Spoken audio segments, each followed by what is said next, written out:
Congress senior నేత, విజ్ఞాన్ విద్యా సంస్థల అధినేత గౌరీ సతీష్ నామినేటెడ్ పోస్టులు ఇటీవల విడుదలయ్యాయి. దాంట్లో మీ పేరు లేకపోవడం అనేది కొంచెం ఏదో ఎక్కడో నిరాశ నిస్పృహలు అనేటివి లేవు. ఈరోజు కూడా గొర్రెల కాపరిగా పనిచేసాము, నిజమేనా? నేడు విద్యార్థులను కాస్తున్నా 22 ఏళ్ళుగా కాంగ్రెస్ పార్టీకి సేవ చేస్తే మీకేం దక్కింది? నామినేటెడ్ పోస్టులో మీ పేరు ఎందుకు లేదు? అంటే పదవికి ఇంకా అర్హుడు కాదనేది భావిస్తున్నారు. ఇంకా అప్ టు ది మార్క్ చేయలేదేమో, అందుకని నేను అధిష్టానం గుర్తించలేదేమో. అట్లీస్ట్ ఏమైనా కమిట్మెంట్, హామీ అయినా వచ్చిందా? పార్టీలో పనిచేయడమే హామీగా పనిచేస్తాం. ఎందుకనంటే గొల్ల కురుమలకు కాంగ్రెస్ పార్టీ ఇచ్చిన ప్రాముఖ్యత ఏంటి? కనీసం ఒక్క మంత్రి పదవి కూడా ఇవ్వలేదు కదా. ఫ్రీ విద్య అనేది మీరు క్లారిటీగా చెప్పలేదు. KG to PG free Vidya, free education అనేది ఇవ్వనున్నారా లేదా? మెగా డిఎస్సి వేస్తామన్నారు, అది సాధ్యపడేనా? 100% సాధ్యమవుతుంది. హాయ్, నమస్తే. మనతో ఇప్పుడు కాంగ్రెస్ సీనియర్ నేత, విజ్ఞాన్ విద్యా సంస్థల అధినేత గౌరీ సతీష్ గారు మన V5 న్యూస్ స్టూడియోలో ఉన్నారు. అన్న నమస్తేనే. నమస్తే. ఎలా ఉన్నారు? సూపర్. సూపరా? ఏమో కొంచెం జర బాధగా కనిపిస్తున్నట్టున్నారు. బాధ అనేదే మన నామినేటెడ్ పోస్టులు ఇటీవల విడుదలయ్యాయి. దాంట్లో మీ పేరు లేకపోవడం అనేది కొంచెం ఏదో ఎక్కడో కొంచెం బాధ కనిపిస్తున్నట్టు. ఎందుకు అనంటే, బాధ అనే కులంలో పుట్టినటువంటి వాళ్ళం కాదు. అట్టడుగు వర్గాల నుంచి ఎన్నో పోరాటాల నుంచి ఉద్భవించినటువంటి తొలి అమరుడైనటువంటి దొడ్డి కొమరయ్య వంశంలో ఉన్నందుకు గర్వపడతా ఉన్నాం. ఎందుకనంటే, గొర్రెల కాపర్గా ప్రారంభించినటువంటి నా జీవితంలో తెలంగాణ రాష్ట్ర ప్రైవేట్ విద్యా సంస్థల ఒక అధ్యక్షునిగా, చదువు అనేది జీవితంలో శాశ్వతమైనటువంటి ఒక వెలుగు కాబట్టి విద్యా సంస్థల్ని స్థాపించాలని చెప్పి ఒక ఇన్స్పిరేషన్గా తీసుకొని 1000 మందికి విద్యను అందించి, విద్యతో పాటుగా సమాజంలో ఎక్కువ మందికి సాయం చేయాలంటే రాజకీయాల్లో ఉన్నప్పుడు మాత్రమే పొలిటికల్ పవర్ అనేది ఒక మాస్టర్కి కాబట్టి రాజకీయాల్లో ఏదైనా సాధించాలంటే చాలా సాక్రిఫైస్ చేయవలసినటువంటి అవకాశం ఉంటుంది, అవసరం ఉంటుంది అని ఒక తెలిసినటువంటి ఒక చిన్న అవగాహన ఉన్నటువంటి వ్యక్తిగా ఇప్పటి వరకు 22 సంవత్సరాల నుంచి కాంగ్రెస్ పార్టీకి సేవ చేస్తున్నటువంటి కరడుగట్టినటువంటి కాంగ్రెస్ కార్యకర్తగా ఎప్పుడు కూడా నిరాశ నిస్పృహలు అనేటివి లేవు. ఈరోజు కూడా ఏదైతే తెలంగాణ రాష్ట్ర ప్రభుత్వం దేశానికే తలమానికంగా నిలిచే 31 లక్షల కోట్ల రుణమాఫీని తెలంగాణ రాష్ట్రంలో ఉన్నటువంటి రైతుల పాలిట కల్పతరుగా ఉన్నటువంటి రైతు రుణమాఫీ, ఆ విషయంలోకి మనం తర్వాత ఎంటర్ అవుదాం. ఇప్పుడు మీరు చెప్పారు గొర్రెల కాపరిగా పనిచేసాము, నిజమేనా? 100% నేను 2 సంవత్సరాలు గొర్రెల మందేసిన, గొర్రెల కాసిన, గొర్రెల కాడ పడుకున్నా, గొర్రెలు కాసినటువంటి గొర్రెల కాపరిని నేడు విద్యార్థులను కాపాడుతున్నా, విద్యార్థులను కాస్తున్నా. దాంతోపాటు నా సహచరులు అయినటువంటి నా మిత్రులు రాజకీయాల్లో ఉన్నటువంటి వారందరితో కూడా సఖ్యంగా మెలుగుతూ రాజకీయాలు చేస్తా ఉన్నారు. మీరు అదే చెప్పారు, గొర్రెల కాపరిగా మీ జీవితాన్ని ప్రారంభించారని చెప్పి ఈ రోజున ఈ స్థాయికి మీరు ఎదిగారు. మీరే చెప్పారు 22 ఏళ్ళుగా కాంగ్రెస్ పార్టీకి సేవ చేశారని. 22 ఏళ్ళుగా కాంగ్రెస్ పార్టీకి సేవ చేస్తే మీకేం దక్కింది? రాజకీయాల్లో ఏమి దక్కడం కంటే ముందు గుర్తింపు ఉందా లేదనేది చాలా ముఖ్యమైనటువంటి అంశం. మీరు ఉందా ఇప్పుడు? నాకు ఆ గుర్తింపు ఉంది కాబట్టే నాకు చేవెళ్ళ నియోజకవర్గ స్థాయిలో సమన్వయ కమిటీ సభ్యులుగా అవకాశం కల్పించారు. దాంతోపాటుగా నాకున్నటువంటి అవగాహన మేరకు నాకు PCC అధికార ప్రతినిధిగా నాకు అవకాశం కల్పించారు. దాంతోపాటుగా గత పార్లమెంట్ ఎన్నికల్లో 4 పార్లమెంటు నియోజకవర్గాలకు బిఎల్ఏలకు ట్రైనింగ్ ఇవ్వడానికి నాకు పార్టీ అవకాశం కల్పించింది. ఇట్లా చెప్పుకుంటూ పోతే ఎన్నో అవకాశాలను నాకు పార్టీ అవకాశం కల్పించింది. కాబట్టి ఖచ్చితంగా నేను పార్టీకి అవకాశం ఇచ్చినప్పుడల్లా సేవ చేయడానికి ఎప్పుడు సిద్ధంగా ఉంటాను. పార్టీ పదవులు సరే, మరి ఈ పదవుల పరిస్థితి ఏంది? పార్టీ పదవులు ఓకే, పార్టీ పదవులు ఏవైనా పార్టీ నిర్మాణం పటిష్టంగా ఉన్నప్పుడు మాత్రమే ఈ ప్రభుత్వ పదవులు అనేవి వస్తాయనేది మనం అందరం కూడా ఆలోచన చేయాలి. అంటే మొన్న 35 మందిని ప్రకటించారు కదా నామినేటెడ్ పోస్టులో, మీ పేరు ఎందుకు లేదు? ఏదైతే సరే ఇంకా చేయవలసిన పని ఇంకా top to bottom party organisation ఆలోచన చేస్తుందో ఆ లెవెల్లో పనిచేయలేమని చెప్పి మనం ఆత్మ పరిశీలన చేసుకోవాలి. ఆ రకంగా ఏమన్నా గ్యాప్స్ ఉంటే అంటే ఇంకా చేయవలసినటువంటి ఇంకా మంచి మార్కులు డిస్టింక్షన్లో పాస్ కావడానికి ఇంకా హార్డ్ వర్క్ చేయవలసినటువంటి అవసరం ఉందని నేను భావిస్తా ఉన్నాను. అంటే పదవికి ఇంకా అర్హుడు కాదనేది భావిస్తున్నారు. నో అంటే ఇంకా చేయవలసింది బాగా ఉంది, ఇంకా అప్ టు ది మార్క్ చేయలేదేమో, అందుకని నేను అధిష్టానం గుర్తించలేదేమో, పీసీసీ కానీ ఏఐసీసీ వాళ్ళు గుర్తించలేదేమో. నేను రాజేంద్ర నగర్ నుంచి ఎమ్మెల్యే పదవి కూడా బీఫామ్ కోసం ప్రయత్నం చేసిన, శాయశక్తుల ప్రయత్నం చేసినప్పటికీ సిఈసి వరకు నా పేరు వెళ్ళిన తర్వాత కూడా చాలా ఇప్పుడు కాదు నెక్స్ట్ టైం చూద్దామని చెప్పి నాకు హామీ ఇవ్వడం జరిగింది. సో ఆ రకంగా ప్రయత్నం చేయడం నా ధర్మం. సరే, నిర్ణయాలు అనేటివి అధిష్టానం నిర్ణయిస్తుంది కాబట్టి తదనుగుణంగా నేను పార్టీకి పనిచేస్తానని చెప్పినా ఖచ్చితంగా దానికోసం కట్టుబడి ఉన్నాను. అట్లీస్ట్ ఏమైనా కమిట్మెంట్ హామీ అయినా వచ్చిందా? పార్టీల పనిచేయడమే హామీగా భావిస్తాను నేను.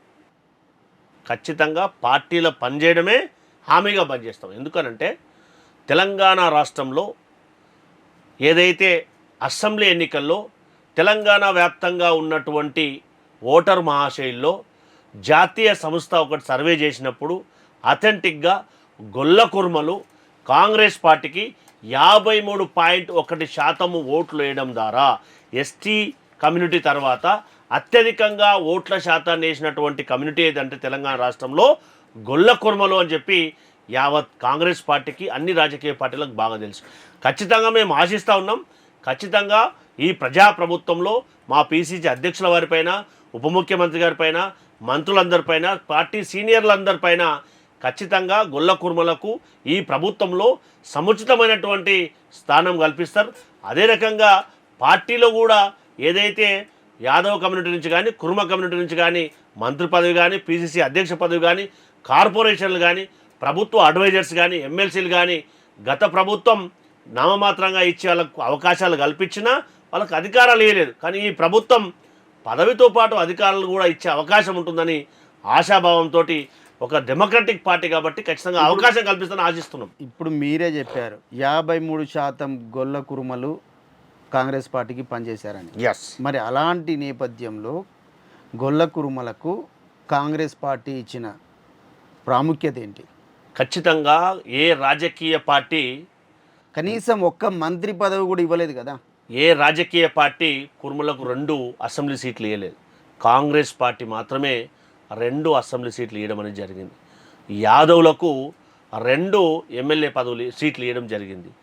సో ఏ రాజకీయ పార్టీ చేయనటువంటి పని కాంగ్రెస్ పార్టీ మమ్మల్ని గుర్తించింది కాబట్టి, మా కమ్యూనిటీని గుర్తించింది కాబట్టి మా కమ్యూనిటీ వాళ్ళందరూ కూడా కాంగ్రెస్ వైపు ర్యాలీ కావడం అనేది జరిగింది. ఖచ్చితంగా మేము ఆశిస్తూ ఉన్నాం రాబోయే మంత్రిమండలి ఎక్స్పెన్షన్లో మా కమ్యూనిటీ నుంచి ఎన్నికైనటువంటి బీర్లా ఐలయ్యకు ఖచ్చితంగా మంత్రి పదవిలో స్థానం దక్కిస్తుందని చెప్పి, అదే రకంగా సికింద్రాబాద్ పార్లమెంట్ నుంచి 2 పర్యాయాలు ఎంపీగా పనిచేసినటువంటి సీనియర్ నాయకులైనటువంటి అంజన్ కుమార్ యాదవ్ గారికి కూడా ఏదైతే పీసీసీలో సముచితమైనటువంటి స్థానాన్ని కల్పిస్తారని చెప్పి కూడా ఓ కాంగ్రెస్ వాదిగా బలంగా మేమందరం కూడా సోనియా గాంధీ గారిని, రాహుల్ గాంధీ గారిని, పీసీసీ అధ్యక్షులు రేవంత్ రెడ్డి గారిని ప్రగాఢంగా విశ్వసిస్తూ ఉన్నాం. అంటే మీరు విశ్వసించడమేనా, లేకపోతే అధిష్టానానికి ఏమైనా మెమోరాండం లాంటిది ఏమైనా ఇచ్చారా, విన్నవించుకున్నారా, ఏం జరుగుతుంది? ఎప్పుడైనా జీవితంలో విశ్వాసాన్ని మించిన పెట్టుబడి ఉండదు.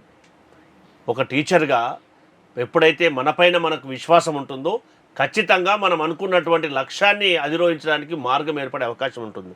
అందులో భాగంగానే మేము ఎవరైతే డిసిషన్ మేకర్స్ ఉంటారో వారికి మా విజ్ఞాపన పత్రాలని మా పార్టీలో పనిచేస్తున్నటువంటి వారి ద్వారా మా డిమాండ్ని వారి నోటీస్ తీసుకుపోవడం అనేది జరిగింది. వారు దానికి ఖచ్చితంగా ఉన్నటువంటి ఇంకా 29 కార్పొరేషన్లు కానీ, ఈ 6 ఉన్నటువంటి మంత్రి పదవుల్లో కానీ, దాంతోపాటుగా పీసీసీలో భర్తీ చేయవలసినటువంటి పీసీసీ పదవి కానీ, మిగతా పదవులన్నిటి కూడా ఖచ్చితంగా మీకు సముచితమైనటువంటి స్థానం కల్పిస్తామని చెప్పి కూడా వారు మాకు హామీ ఇవ్వడం జరిగింది. ఖచ్చితంగా మేము ఒక ఆశాభావంతో ఉన్నాం. ఖచ్చితంగా మాకు పార్టీలో న్యాయం జరుగుతుందని కూడా ఖచ్చితంగా కరాఖండిగా నమ్ముతా ఉన్నాం. సతీష్ గారు, మీరు గతంలో హైదరాబాద్, రంగారెడ్డి, మహబూబ్ నగర్ ఎమ్మెల్సీ అభ్యర్థిగా పోటీ చేశారు. చాలా వరకు ఓట్లు సాధించారు. బట్ అదే పదవి ఏమైనా అడుగుతున్నారా కాంగ్రెస్ పార్టీని ఈసారి వచ్చే ఎలక్షన్లో మీకు అవకాశం కల్పించాలని?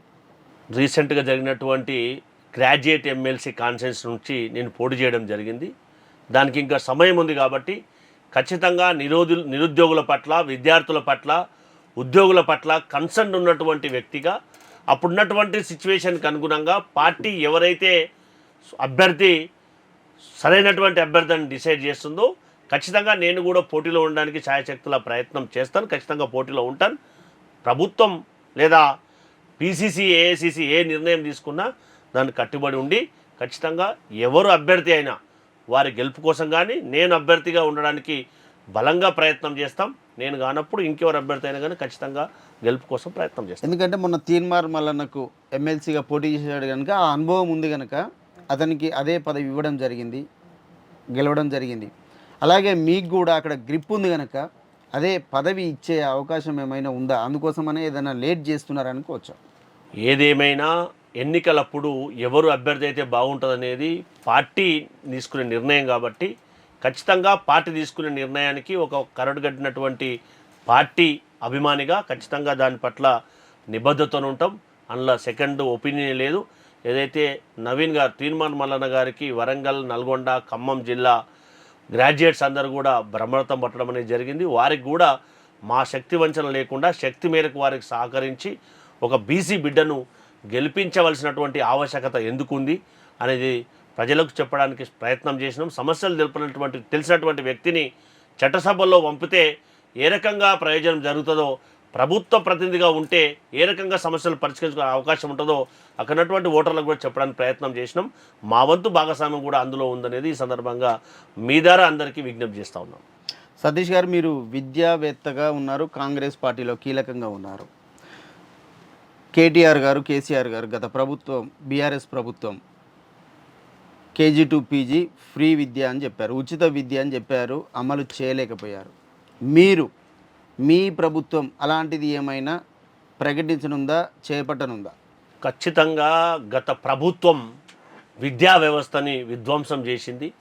కనీసం యూనివర్సిటీలలో అధ్యాపకులను భర్తీ చేయలేదు, పాఠశాలల్లో ఉపాధ్యాయులను భర్తీ చేయలేదు, ప్రైవేట్ విద్యా సంస్థలకు కనీసం రావాల్సినటువంటి ట్యూషన్ ఫీజులు SC, ST, BC, minority, EBC విద్యార్థులకు అందవలసినటువంటి రియంబర్స్మెంట్ ట్యూషన్ ఫీజును అందించలేదు. ఈ రకంగా చెప్పుకుంటూ పోతే వాళ్ళ పట్ల రాస్తే రామాయణం అవుతుంది, చెప్తే మహాభారతం అవుతుంది. కాబట్టి దానికి పోకుండా వారు చేసినటువంటి తప్పిదాల వల్ల తెలంగాణ యావత్ ప్రజలంతా కలిసి, నిరుద్యోగులు కానీ ఉద్యోగులు కానీ యావత్ ప్రజలంతా కలిసి కర్రు కాల్చి వాత పెట్టిన సంగతి మనం ప్రత్యక్షంగా చూడడం జరిగింది. కానీ ప్రజాప్రభుత్వం ఏదైతే ఇచ్చిన మాట ప్రకారం విద్యార్థులకు రావాల్సినటువంటి రియంబర్స్మెంట్ కానీ గతంలో రీసెంట్గా మా ముఖ్యమంత్రి గారు అనౌన్స్ చేయడం జరిగింది. ఉప ముఖ్యమంత్రి గారు కూడా తొందరలోనే మాతో సమావేశాన్ని ఏర్పాటు చేస్తామని చెప్పారు. దాంతోపాటుగా ఏదైతే విద్యా వైద్యం అనేది ఏ వ్యక్తికైనా కానీ ఖచ్చితంగా ప్రాథమికమైనటువంటి అవసరాలు కాబట్టి అట్టడుగున ఉన్నటువంటి నిరుపేదలకు రాజీవ్ ఆరోగ్యశ్రీ ద్వారా 10 లక్షల వరకు వారికి వైద్య సదుపాయం కల్పిస్తామని చెప్పి, దాంతోపాటుగా ఏదైతే ఎడ్యుకేషన్ పట్ల కన్సర్న్ ఉన్నటువంటి ప్రభుత్వంగా ప్రతి మండలానికి ఒక జిల్లాను యూనిట్గా తీసుకొని అంతర్జాతీయ స్థాయి ప్రమాణాలతో విద్యా సంస్థలను ఏర్పాటు చేయబోతున్నామని చెప్పి కూడా ప్రత్యక్షంగా చెప్పడం అనేది జరిగింది. దాంతోపాటుగా స్కిల్ బేస్డ్ ఎడ్యుకేషన్ కావాలనే ఉద్దేశంతో ఇటీవల మా గౌరవ ముఖ్యమంత్రి గారు, ఐటీ శాఖ మంత్రివర్యులు శ్రీధర్ బాబు సార్ గారు ఇరువురు కలిసి ఏ విధంగా స్కిల్ డెవలప్ కావాలని చెప్పి ఐటీఐలను ఏ విధంగా అప్గ్రేడ్ చేయాలి, వీళ్ళకి ఏ విధమైనటువంటి స్కిల్ ఉంటే వీరికి మార్కెట్లో డిమాండ్ ఉండే అవకాశం ఉందని చెప్పి క్షుణ్ణంగా దాన్ని పరిశీలన చేసి త్వరితగతిన రాబోయే సంవత్సరానికి అకాడమిక్ ఇయర్కు 25-26 సంవత్సరానికి స్కిల్ బేస్డ్ యూనివర్సిటీలతోటి వాటిని టైఅప్ చేసుకొని తెలంగాణ రాష్ట్రంలో ఉన్నటువంటి విద్యార్థులందరూ కూడా 20 సంవత్సరం తర్వాత ఒక స్కిల్ బేస్డ్ విద్యార్థిగా మార్కెట్లోకి వెళ్తే వారికి ఉపాధి లభించడానికి అవకాశం ఉంటుంది కాబట్టి ఆ రకంగా మా ప్రభుత్వం ప్రయత్నం చేస్తుంది. ఖచ్చితంగా విద్య అనేది టాప్ ప్రయారిటీగా భావించడానికి అవకాశం ఉంటుంది. ఇటీవల మీరు చూసినట్టయితే ఖమ్మం ఒక రైతుతో మాట్లాడుతూ మా గౌరవ ముఖ్యమంత్రి గారు మాట్లాడుతూ మీకు 4.5 ఎకరాలు ఉన్నప్పటికీ పర్వాలేదు, మీ పంట వండలేదని చెప్పి మీ పిల్లల్ని చదివించకుండా ఉండొద్దు, మీ పిల్లల్ని చదివించండి అని చెప్పడం అనేది ఉదాహరించడం ప్రత్యక్షంగా చూడడం అనేది జరిగింది. సో దీని ఉదాహరణ ఏంటంటే ఎడ్యుకేషన్ పట్ల కన్సర్న్ ఉన్నటువంటి ప్రభుత్వం అనేది మీ ద్వారా అందరు కూడా తెలియజేస్తూ ఉన్నాం. అలాగే ఫ్రీ విద్య అనేది మీరు క్లారిటీగా చెప్పలేదు. Free KG to PG free Vidya free education అనేది ఇవ్వనున్నారా లేదా? ఏదైతే గత ప్రభుత్వము కేజీ టు పీజీ అనేది అది ఆటకెక్కిన మాట వాళ్ళది. కానీ మేము ప్రజాప్రభుత్వం ఏర్పడ్డ తర్వాత, అందుకే మీకు మళ్ళీ ఎగ్జాంపుల్ రిపీట్ చేస్తూ ఉన్నాను, తెలంగాణ రాష్ట్రంలో ప్రతి మండలానికి ఒక జిల్లాను యూనిట్గా తీసుకొని అక్కడ అంతర్జాతీయ స్థాయి ప్రభుత్వ పాఠశాలను ఏర్పాటు చేసి స్కిల్ బేస్డ్ ఎడ్యుకేషన్ అంతర్జాతీయ స్థాయిలో మేము ఏర్పాటు చేస్తామని చెప్పి మా మేనిఫెస్టోలో పెట్టడం అనేది జరిగింది. కేజీ టు పీజీ విద్య అని చెప్పి వారు కులాల వారీగా మతాల వారీగా విభజించి విద్యార్థుల్లోకి విభజన తీసుకురావడం అనేది జరిగింది. కాబట్టి అది సమాజానికి మంచిది కాదు అనేది మనం అందరం కూడా ఆలోచన చేయాలి. గురుకులాలను కంటిన్యూ చేస్తూ ఉన్నాం, మైనార్టీ గురుకులాలను కంటిన్యూ చేస్తూ ఉన్నాం, బీసీ గురుకులాలను కంటిన్యూ చేస్తూ ఉన్నాం. దాంతోపాటుగా స్కిల్ బేస్డ్ ఎడ్యుకేషన్ అనేది ఉండాలి. కాబట్టి మార్కెట్ ఏమైతే కోరుకుంటుందో ఆ రకమైనటువంటి ఎప్పుడో మెకాలే సిద్ధాంతం ఉన్నటువంటి ఎడ్యుకేషన్ కొనసాగుతుంది. తదనంతరం పరిణతి చెందవలసినటువంటి విద్యార్థి ఆ రకంగా స్కిల్ బేస్డ్ ఎడ్యుకేషన్ వైపు వెళ్ళట్లేదు అని ముఖ్యంగా ప్రభుత్వం ఆలోచన చేసి ఖచ్చితంగా ఈ టాటా కానీ మిగతా ఏదైతే ఐటీ సెక్టార్లో ఉన్నటువంటి చాలా సంస్థలను పిలిచి కూడా మాట్లాడి డిగ్రీ నుంచి కానీ ఇంటర్మీడియట్ నుంచి కానీ వాళ్ళకి స్కిల్ బేస్డ్ ఎడ్యుకేషన్ అందించాలని చెప్పి కూడా వివిధ అంతర్జాతీయ సంస్థలతోటి కానీ జాతీయ స్థాయి సంస్థలతోని తెలంగాణ రాష్ట్ర ప్రభుత్వం ఎంఓయూ చేసుకుంటుందని ఇటీవల మీరు చూడడం అనేది జరిగింది యాజ్ అ సీనియర్ జర్నలిస్ట్గా. కాబట్టి దయచేసి అదే ఒక ప్రామాణికం అని చెప్పి కూడా మీరు అందరూ కూడా భావించాలని చెప్పి ఈ సందర్భంగా అప్పీల్ చేస్తూ ఉన్నాం. మెగా డిఎస్సి వేస్తామన్నారు, అది సాధ్యపడేనా? 100% సాధ్యమవుతుంది. మొన్ననే డిఎస్సి గురించి అనౌన్స్ చేయడం జరిగింది. 2,65,000 మంది ఆల్రెడీ హాల్ టికెట్ డౌన్లోడ్ చేసుకున్నారు. తర్వాత రాబోయే 6,000 పైచిల్కు భర్తీల కోసం త్వరితగతిన నెక్స్ట్ డిఎస్ వేస్తామని చెప్పి కూడా మా గౌరవ ఉప ముఖ్యమంత్రి గారు అనౌన్స్ చేయడం జరిగింది. ఏది ఏమైనా మేము ఏదైతే తెలంగాణ రాష్ట్ర ఆకాంక్షలు ఏ ఉద్దేశంతోనైతే నీళ్లు నిధులు నియామకాల పేరుతోటి ఏర్పాటు కావడం జరిగిందో ఆ ట్యాగ్ లైన్ తోటే మా ప్రభుత్వం పనిచేస్తుంది. అదేవిధంగా నిరుద్యోగులు దయచేసి ఒక్కసారి సెన్సిటివ్ విషయం కాబట్టి ఆలోచన చేయాలి. పరిమితమైనటువంటి సమయాల్లో భర్తీలు జరిగినప్పుడు మాత్రమే ఉద్యోగ క్యాలెండరు ఏర్పాటు చేయడానికి విడుదల చేయడానికి అవకాశం ఉంటుంది. కాబట్టి అన్యత భావించకుండా మీరు దయచేసి ఏదైనా మీ ఒక విద్యార్థిగా ఒక ఉపాధ్యాయుడిగా మీ అందరికీ అప్పీల్ చేస్తూ ఉన్నాం. ఒక్క రోజుతోటి ఒక్క నెలతోటి ఒక్క సంవత్సరంతో మనము అర్హతా పరీక్షలు రాయలేనటువంటి సందర్భాలు కోకొల్లలుగా ఉండే అవకాశం ఉంది. దయచేసి మీరు నెగిటివ్ యాంగిల్లో ఆలోచన చేయకుండా ఒక పాజిటివ్ యాంగిల్లో ఆలోచన చేసి ప్రభుత్వం నిర్ణయించే ప్రతి పరీక్షను సరైనటువంటి పద్ధతిలో రాసి మీ మెరిట్ని మీరు నిరూపించుకొని ఉపాధి అవకాశాల వైపు మీరు వెళ్ళాలని చెప్పి కూడా ఈ సందర్భం మీ అందరికీ పేరు పేరున మీతో పాటు మీ మిత్రులందరూ కూడా అప్పీల్ చేస్తూ ఉన్నాం. అంటే నిరుద్యోగుల సమస్య చాలా తీవ్రంగా ఆందోళనలు ముట్టడిలు ఇవి ఎంత జరుగుతూ ఉంది. సో దాన్ని ఎలా శాంతింపజేయగలరు, అసలుకి ఏ విధంగా పరిష్కరించగలరు? నేను మళ్ళీ మీకు చెప్తా ఉన్నాను. తెలంగాణ రాష్ట్రంలో మేము అధికారంలోకి వస్తే జాబ్ క్యాలెండర్ రిలీజ్ చేస్తామని చెప్పాం. జాబ్ క్యాలెండర్ రిలీజ్ చేయాలంటే ఉన్నటువంటి ఎగ్జిస్టింగ్ పోస్టులు అన్నిటిని కూడా భర్తీ చేసినప్పుడు మాత్రమే అది సాధ్యమవుతుంది. కాబట్టి నిరుద్యోగ యువకులందరూ కూడా దయచేసి ఆలోచన చేయాలి. మీరు నిరుద్యోగులు కారు, ఎందుకు కారు అని అంటే మనం స్కిల్ బేస్డ్గా ఉన్నాం కాబట్టి, చదవగలిగే కెపాసిటీ ఉన్న వాళ్ళం కాబట్టి మీరు నిరుద్యోగులుగా ఉండొద్దనేది మా ప్రజాప్రభుత్వం యొక్క ఉద్దేశం. కాబట్టి దయచేసి మీరు ప్రభుత్వం నిర్ణయించే ఏ పరీక్షనైనా అది ఇన్ టైంలో రాసి మీ యొక్క నైపుణ్యాన్ని ప్రదర్శించి ఆ జాబ్లో మీరు మంచి మార్కులు సాధించి ఆ జాబ్లో మీరే టాప్ ఉండేట్టుగా ప్రయత్నం చేయడానికి మీరు ముందుండాలని చెప్పి మీకు పేరున మీ అందరు కూడా అప్పీల్ చేస్తూ ఉన్నాం. రైట్, మనం ఇక నిరుద్యోగుల నుంచి వెళ్ళి ఇంకా బీసీల వైపు వద్దాం. బీసీల సమస్యలపైన, బీసీల పదవులపైన మీ సర్కార్కు ఎలాంటి చిత్తశుద్ధి ఉంది? బీసీల పట్ల కన్సర్న్ ఉన్నటువంటి పార్టీ ఏది ప్రజెంట్ అంటే ఖచ్చితంగా కాంగ్రెస్ పార్టీ, ప్రజాప్రభుత్వం. ఎందుకనంటే దేశంలో మేమెంతనో వారికంతా వారెంతనో వారికంతా అని చెప్పి రాహుల్ గాంధీ గారు చెప్పారు. కాబట్టి ఖచ్చితంగా తెలంగాణ రాష్ట్రంలో బీహార్ తరహా అక్కడ పాట్నా కోర్టులో అది రద్దు చేసినప్పటికీ ఏ విధంగా దాన్ని నిలబెట్టాలి అనే ఉద్దేశంతో అక్కడ కులగణన చేసినటువంటి నితీష్ కుమార్ గారు మా హయాంలో అప్పుడే అక్కడ కులగణన చేయమనేది జరిగింది. దాంతోపాటుగా ఇక్కడ కూడా కులగణన చేసిన తర్వాతనే స్థానిక సంస్థలకు వెళ్ళడానికి ప్రభుత్వం ఆలోచన చేస్తూ ఉంది. దాని అనుగుణంగానే దాని కంటిన్యూషన్లో భాగంగానే ఇటీవల మా ముఖ్యమంత్రి గారు బీసీ సంక్షేమ మంత్రి గారితో, పంచాయతీరాజ్ శాఖ మంత్రి గారితో జస్ట్ 1 డే బిఫోర్ వారితో రివ్యూ చేయడం అనేది జరిగింది. ఏ విధంగా చేస్తే మనం బీసీలకు న్యాయం చేయగలుగుతాం, సాంకేతికంగా సమస్యలు లేవనెత్తకుండా గ్రామీణ స్థాయి నుంచి గత ప్రభుత్వం 37% నుంచి 17% స్థానిక సంస్థల బీసీ రిజర్వేషన్ తగ్గించడం జరిగింది. ఆ విధంగా ఉండొద్దు.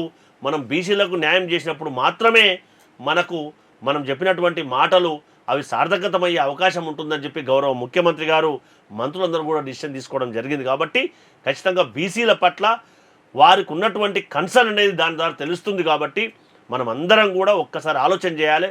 బీసీ కులగణన కోసం అసెంబ్లీలో బిల్లు ప్రవేశపెట్టి దాని అనుగుణంగా బీసీ కమిషన్ కూడా ఆదేశాలు జారీ చేసినటువంటి ఘనత ఈ ప్రజాప్రభుత్వాన్ని మీ ద్వారా యావత్ తెలంగాణ ప్రజలందరూ కూడా తెలియజేస్తూ ఉన్నాం. అంటే కులగణన విషయాన్ని ఎప్పటికప్పుడు ప్రస్తావిస్తూనే దానిపైన చిత్తశుద్ధి లేదు. జస్ట్ మీటింగులు కానీ ఇలాంటి మంత్రుల కలయికలు కానీ నామమాత్రంగానే జరుగుతుంది, చివరికి దాన్ని పక్కన పెట్టే అవకాశం ఉందనేది ప్రతిపక్షాల ఆరోపణ. అందుకే ఆందోళనలు తీవ్రతరం చేశాయి బీసీ సంఘాలు కూడా. ప్రతిపక్షాలు ఎప్పుడు కూడా తెలంగాణ రాష్ట్రంలో ఉన్నటువంటి ప్రతిపక్షం దౌర్భాగ్యమైన పరిస్థితి అంటే ప్రతిపక్ష నాయకుడు ఎప్పుడు కూడా అసెంబ్లీకి రాడు. అది మన తెలంగాణ రాష్ట్రంలో ఉంటే ప్రతిపక్షం యొక్క పరిస్థితి. ఖచ్చితంగా బీసీ నాయకులు ఏదైతే అడిగారో ఖచ్చితంగా కులగణన చేస్తామని చెప్పి మా సంబంధిత మంత్రి గారు చాలా స్పష్టంగా వారికి చెప్పడం అనేది జరిగింది. దానిపైన మా మంత్రివర్యులందరూ కూడా కట్టుబడి ఉన్నారు, కన్సర్న్ ఉన్నటువంటి పర్సన్స్. కాబట్టి ఫర్ ఎగ్జాంపుల్ బీసీ వెల్ఫేర్ శాఖ మంత్రివర్యులు, సీనియర్ కాంగ్రెస్ నాయకులు, ఎన్ఎస్యుఐ నుంచి ఒక మంత్రిగా ఎదిగినటువంటి పొన్నం ప్రభాకర్ గారు కన్సర్న్ ఉన్నటువంటి వ్యక్తి. కాబట్టి ఖచ్చితంగా దాన్ని చేయడానికి వారు కంకణబద్దులో ఉన్నారు ప్రభుత్వంతో మెప్పించి. కాబట్టి ఖచ్చితంగా కులగణన చేసి స్థానిక సంస్థల్లో ఏ విధంగా చేస్తే బాగుంటుందని చెప్పి ఇందాక మీతో చెప్పినట్టుగా గౌరవ ముఖ్యమంత్రి గారితో రీసెంట్గా వారు సమావేశం కావడం జరిగింది. పంచాయతీరాజ్ శాఖ మంత్రి సీతక్క గారు మరియు బీసీ వెల్ఫేర్ శాఖ మంత్రి పొన్నం ప్రభాకర్ గారు. కాబట్టి ఖచ్చితంగా స్థానిక సంస్థల కంటే ముందు ఏ విధంగా చేస్తే మనం బీసీ రిజర్వేషన్లను పెంచుకోగలుగుతాం, దాన్ని చేసిన తర్వాతనే వెళ్ళాలా అని చెప్పి కూడా సమాలోచనలు జరిపి సాంకేతికంగా సమస్యలు తలెత్తకుండా ఏ విధంగా చేస్తే బాగుంటుందని కూడా వారు సమాలోచన జరుపుతారు. ఖచ్చితంగా మాకు పూర్తి నమ్మకం ఉంది. కన్సర్న్ ఉన్నటువంటి ప్రభుత్వం మాది కాబట్టి దాన్ని ఖచ్చితంగా పెంచుతారని కూడా భావిస్తున్నాం. రైట్. ఇక గొల్ల కుర్మ విషయానికి వస్తే కార్పొరేషన్లు ఇప్పటి వరకు 2 ఉన్నాయి, కానీ కుర్మ కార్పొరేషన్కు సపరేట్ కావాలనేది డిమాండ్స్ వినిపిస్తున్నాయి. సో ఒక కుర్మ సామాజిక వర్గం నుంచి వచ్చిన వాడిగా మీ ప్రభుత్వంలో ఎలాంటి చర్యలు జరుగుతున్నది? ఏమైనా ప్రత్యేక కార్పొరేషన్ ఏర్పాటు చేసే అవకాశం ఉందా?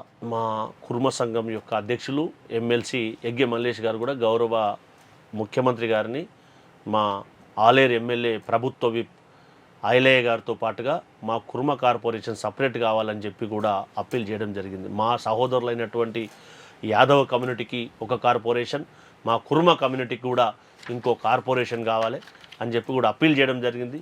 దానికి సంబంధించినటువంటి మంత్రి గారు కూడా బీసీ వెల్ఫేర్ శాఖ మంత్రి గారికి కూడా అప్పీల్ చేయడం జరిగింది. వారు సానుకూలంగా స్పందించడం అనేది జరిగింది.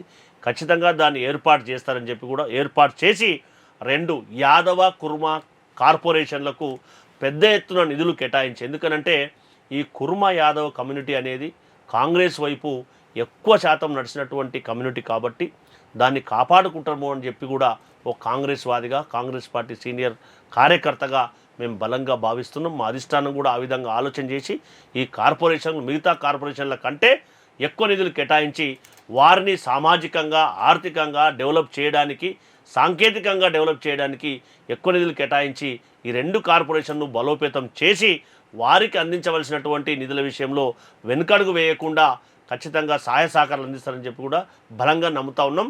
ఆ రకంగా చేస్తారని కూడా పూర్తి విశ్వాసంతో ఉన్నాం. అలాగే ఆ, విద్యారంగంలో ఎలాంటి మార్పులు, ఎందుకంటే సుదీర్ఘ అనుభవం మీకు ఉన్నది, గత కొన్నేళ్ళుగా మీరు విద్యారంగంలో పనిచేస్తున్నారు. విద్యారంగంలో ఎలాంటి మార్పులు వస్తే బాగుంటాయని సూచిస్తున్నారు మీరు?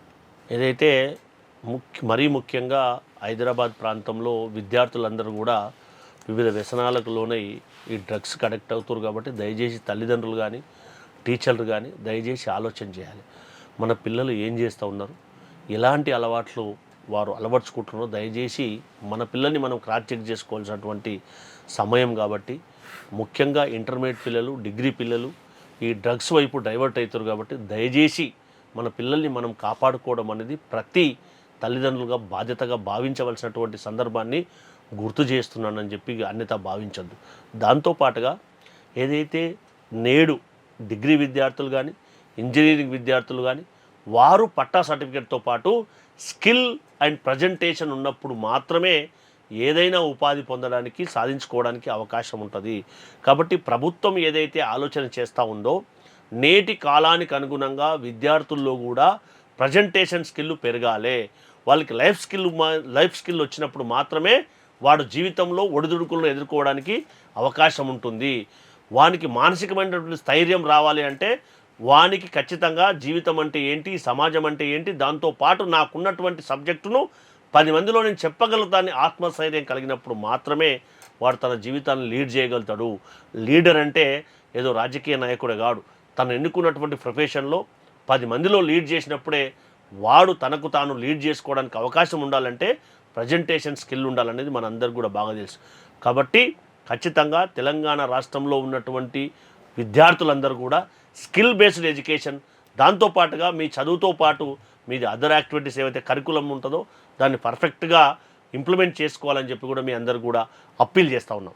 అప్పీల్ చేస్తూ ఉన్నారు. కానీ కార్పొరేట్ స్కూళ్ళు, కాలేజీల్లో ఫీజుల దోపిడీ అనేది విపరీతంగా పెరిగిపోయింది.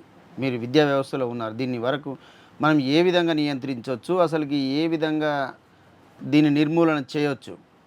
ఖచ్చితంగా కార్పొరేట్ విద్యా సంస్థలు ఒక కారాగారాల్లో తయారైనవి. వాటిని అరికట్టవలసినటువంటి బాధ్యత ప్రభుత్వాల మీద ఉంది. ఖచ్చితంగా రేవంత్ అన్న సర్కార్, తెలంగాణ రాష్ట్ర ప్రభుత్వం కార్పొరేట్ విద్యా సంస్థలు విచ్చలవిడిగా తెలంగాణ రాష్ట్ర ప్రజల రక్తాన్ని దోపిడీ చేస్తున్నటువంటి కార్పొరేట్ విద్యా సంస్థలని ఫీజులు కట్టడి చేయవలసినటువంటి బాధ్యత ప్రభుత్వాల మీద ఉంటుంది. కాబట్టి ఖచ్చితంగా వాటిని కట్టడి చేస్తారని చెప్పి కూడా ఆశాభావాన్ని వ్యక్తం చేస్తూ ఉన్నాం. ఎందుకనంటే విద్య అనేది నేడు ప్రాథమిక లక్షణం కానీ మనందరికీ కూడా బాగా తెలుసు.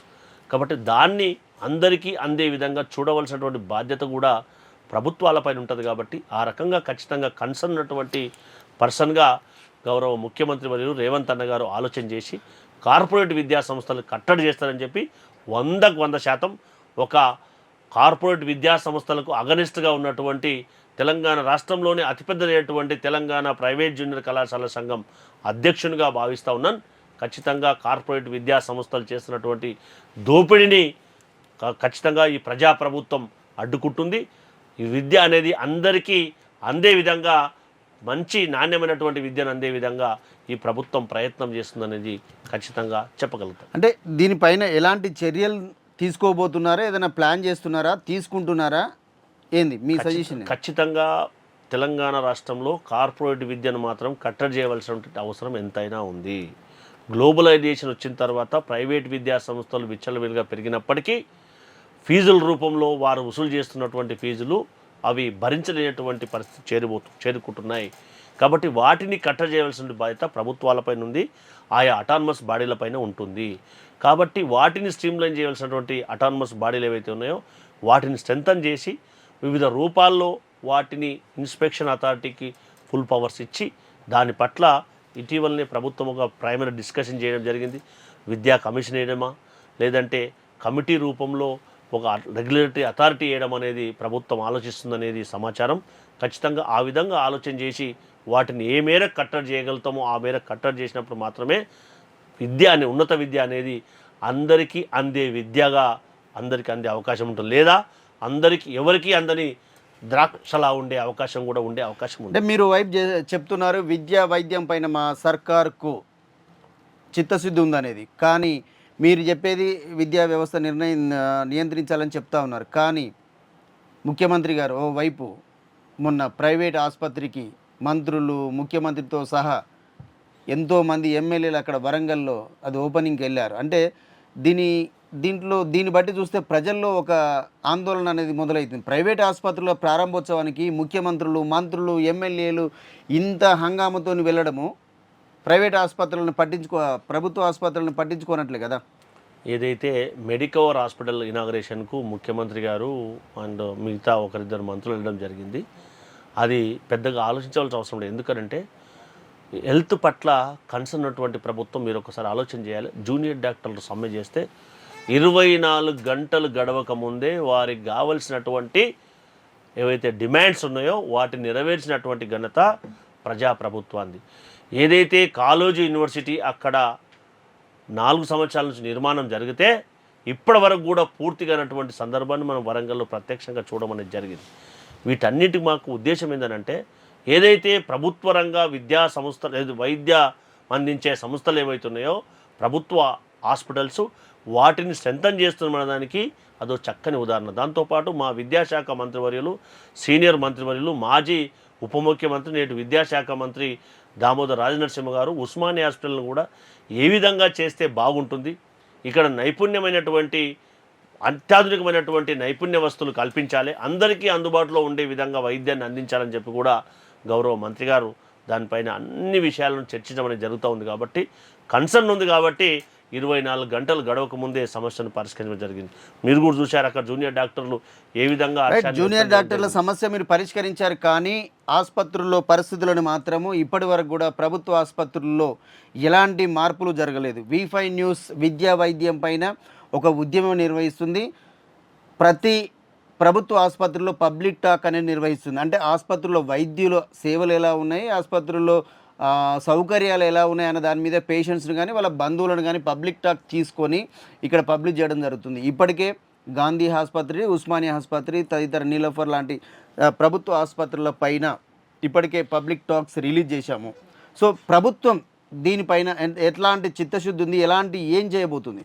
ఖచ్చితంగా అక్కడికి వచ్చేవారు అట్టడుగు వర్గాల్లో ఉన్నటువంటి నీడీ పీపుల్ వస్తారు. కాబట్టి ఒక సోషల్ కన్సర్న్ ఉన్నటువంటి ప్రభుత్వంగా ఏదైతే మీ V5 కానీ ఇంకే ఛానల్ కానీ ప్రభుత్వం దృష్టికి ఇలాంటి సమస్యలు తీసుకొస్తే ఖచ్చితంగా మా మంత్రివర్యులు కానీ లేదా మా ముఖ్యమంత్రి గారు కానీ దానిపైన ఖచ్చితంగా రెస్పాండ్ అవుతారని మేము ఆశిస్తూ ఉన్నాం. లేని ఎడల ఒక పార్టీ కార్యకర్తల ఖచ్చితంగా సోషల్ కన్సర్న్ అటువంటి వ్యక్తిగా ఆ సమస్యను ప్రభుత్వం దృష్టికి తీసుకెళ్ళి మా బాధ్యతగా భావించి ఆ సమస్యల పరిష్కారం కోసం అట్టడుగు వర్గాల వైపు ఉండవలసినటువంటి మేము ఖచ్చితంగా దాని వైపు ఉంటాం. మా ప్రభుత్వం యొక్క ధ్యేయం అది. కాబట్టి నీడీ పీపుల్కు సాయం చేయడమే మా లక్ష్యంగా, మా పార్టీ యొక్క లక్ష్యం. కాబట్టి మీరు చూసినట్టయితే రాహుల్ గాంధీ గారు ఎక్కడికి వెళ్ళినా నిరుపేద కుటుంబాన్ని పరామర్శిస్తున్నటువంటి దాఖలాలు మనం చాలా స్పష్టంగా చూడడం అనేది జరుగుతూ ఉంది.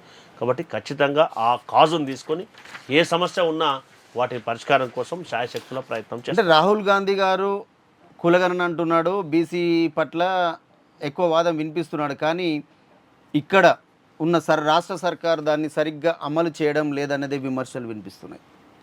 ఆ కన్సర్న్ లేదు అంటే కులగణన చేయడానికి అసెంబ్లీలో బిల్లు పెట్టేవారు కాదు కదా. ఖచ్చితంగా కన్సర్న్ ఉన్నటువంటి చర్చ మాత్రమే జరిగింది, బిల్లు పెట్టలేక. ఖచ్చితంగా మా మంత్రి గారు కానీ మిగతా వాళ్ళు కానీ కన్సర్న్ ఉన్నటువంటి వాళ్ళు కాబట్టి నిన్న కూడా మీటింగ్ జరిగిన ఇందాక చెప్పడం జరిగింది. ఖచ్చితంగా కులగణన రాష్ట్రంలో జరగాలంటున్నాం. దానికి అనుగుణంగా ఏ విధంగా చేస్తే గత ప్రభుత్వం బీసీలను ఏ విధంగా మోసం చేసింది, ఆ విధమైనటువంటి మోసం మన ప్రభుత్వం చేయొద్దనే ఆలోచనతోటే మేము మేనిఫెస్టోలో పెట్టాం. దానికి అనుగుణంగా పరిపాలన కొనసాగు. మీరు ఒకసారి గుర్తు చేసుకోవాలి, ఏ రాజకీయ పార్టీ కూడా మేము పరిపాలన సరిగ్గా లేకపోతే రీకాల్ చేయండి అని చెప్పినటువంటి ఘనత దేశంలో ఏ పార్టీ చేయలేదు. Only Congress have done that. అంటే ప్రియాంక గాంధీ గారు స్వయంగా సరూర్ నగర్ స్టేడియంలో మేము ఇచ్చినటువంటి హామీలు నెరవేర్చకపోతే మమ్మల్ని రీకాల్ చేయండి అని చెప్పి ప్రియాంక గాంధీ గారు చెప్పడం జరిగింది. ఖచ్చితంగా దాని ఉద్దేశం ఏంటంటే తెలంగాణ రాష్ట్రంలో ఆర్థిక పరిస్థితి ఎంత చిన్నాభిన్నంగా ఉన్నా వాటిని దుబారా ఖర్చులన్నిటి కూడా మినిమైజ్ చేసుకొని తెలంగాణ రాష్ట్రంలో ఉన్నటువంటి ఆర్థిక పరిస్థితులన్నీ కూడా చక్కదిద్దుకొని రాత్రింబవళ్ళు ఏ విధంగా చేస్తే ఆర్థిక సమీకరణలు చేసుకోగలుగుతాం అని చెప్పి ఆలోచన చేసి ఆర్థికంగా దాన్ని చక్కదిద్దుకున్న తర్వాత ఖచ్చితంగా మావి స్టెప్ బై స్టెప్గా అన్నీ మేమైతే హామీలు ఇచ్చామో వాటన్నిటి కూడా అమలు చేస్తామని చెప్పి కూడా ముందుకెళ్తున్నటువంటి దాఖలాలు మీ ద్వారా తెలియజేస్తా ఉన్నాం. అంటే మీ పార్టీ కానీ ముఖ్యమంత్రి గారు కానీ ప్రభుత్వాన్ని నిలుపుకోవాలనే ప్రయత్నంలోనే ఎమ్మెల్యేలు చేర్చుకునే పనిలోనే ఉన్నాడు కానీ మిగతా ప్రభుత్వ సంక్షేమ కార్యక్రమాలు కానీ ఇలాంటి కార్యక్రమాలు సరిగ్గా అమలు చేయడం లేదనేదే విమర్శ. అది పూర్తిగా అసంబద్ధమైనటువంటి విమర్శ. ఎందుకనంటే ప్రతి మనిషికి ఒక నానుడు ఉంది, కొడతా అంటే భయం, ఇస్తా అంటే ఆశ. ఎందుకు అనంటే 3 నెలల గడవక ముందే ప్రభుత్వాన్ని పడగొడతాం, ఎట్లా నడుస్తుందో చూస్తాం అని చెప్పి పిచ్చి ప్రేలాపనలు పేలేటువంటి ఎవరైతే నాయకులు పేలుతున్నారో వారికి బుద్ధి చెప్పవలసినటువంటి బాధ్యత ఒక రాజకీయ పార్టీగా మా పైన ఉంది, మా పిసిసి అధ్యక్షుల వారి పైన ఉంది. కాబట్టి వాళ్ళు ఇష్టానుసారంగా అక్కడ నుంచి ఇక్కడికి వచ్చినటువంటి ఎమ్మెల్యేలు చాలా స్పష్టంగా చెప్తా ఉన్నారు, అక్కడ ఒక మనకు వేసినటువంటి సంఖ్యలను తెంచుకొని వచ్చినట్టు మాకుంది, కనీసం అక్కడికి వెళ్తే కలిసే అవకాశం లేకుండే మేము ఇక్కడ స్వేచ్ఛగా ఉన్నటువంటి పార్టీలోకి మేము రాగలుగుతున్నాం, మా యొక్క అనుభూతులను పంచుకోగలుగుతున్నాం అని చెప్పి వారు చెప్తున్నటువంటి మాటలు మనం ఒకసారి ఒక సీనియర్ జర్నలిస్ట్గా మీరు చాలా స్పష్టంగా చూసిన అవకాశాలు కూడా మీకు గుర్తు అంటే చేస్తాం. కొత్త వాళ్ళు వస్తున్నారు, పాత వాళ్ళకి అన్యాయం జరగడం లేదా మరి? కాంగ్రెస్ పార్టీ అనేది సముద్రం లాంటిదండి, ఎంతమంది వచ్చినా కానీ అందరినీ ముడుకుంటుంది. కాబట్టి ఎప్పుడు కూడా సీనియర్స్కి అన్యాయం జరిగే అవకాశం అనేది కాంగ్రెస్ పార్టీలో. అందుకే చాలా స్పష్టంగా చెప్పడం అనేది జరిగింది, ఎవరైతే పార్టీ సింబల్ మీద గెలిచారో వారికే మంత్రి పదవులు ఇస్తాం, వారికే కార్పొరేషన్ పదవులు ఇస్తామని చెప్పి కూడా ప్రభుత్వంలో వారికే సముచితమైనటువంటి స్థానం ఉంటుందని చెప్పి కూడా చాలా స్పష్టంగా చెప్పడం అనేది జరిగింది. అదేవిధంగా పరిపాలన కొనసాగుతూ ఉంది. అంటే కష్టకాలంలో ఉన్న ఇప్పటికే చాలా ప్రాంతాల్లో ఎమ్మెల్యేలు సిట్టింగ్ ఎమ్మెల్యేలు చేరుతూ ఉంటుంటే అక్కడ కాంగ్రెస్ క్యాడర్ వ్యతిరేకిస్తుంది. అక్కడక్కడ చిన్న చిన్న అలాంటివి ఉన్నప్పుడు వాటిని కోఆర్డినేట్ చేసుకుంటూ అక్కడ ఉన్నటువంటి కాంటెస్టెడ్ ఎమ్మెల్యేలు కానీ ఇప్పుడున్నటువంటి ఎవరైతే పార్టీలో చేరినటువంటి వాళ్ళందరినీ కూడా కోఆర్డినేట్ చేసుకోవడానికి పిసిసి ప్రయత్నం చేస్తుంది. అలాంటి గ్యాప్స్ ఏమైనా ఉంటే కూడా వాటన్నిటి కూడా ఫుల్ఫిల్ చేసుకుంటారు. అది పెద్ద సమస్య కానే కాదు అసలే. రైట్ అండి గౌరీ సతీష్ గారు, త్వరలో మీకు నామినేటెడ్ పోస్ట్ రావాలని V5 న్యూస్ ఆకాంక్షిస్తూ, అలాగే మీ సర్కార్ ప్రజా వ్యతిరేక విధానాలు కాకుండా ప్రజలతో మమేకమవుతూ ప్రజల సమస్యలు తీరుస్తుందని ఆశిస్తూ కోరుకుందాం. నమస్తే అండి.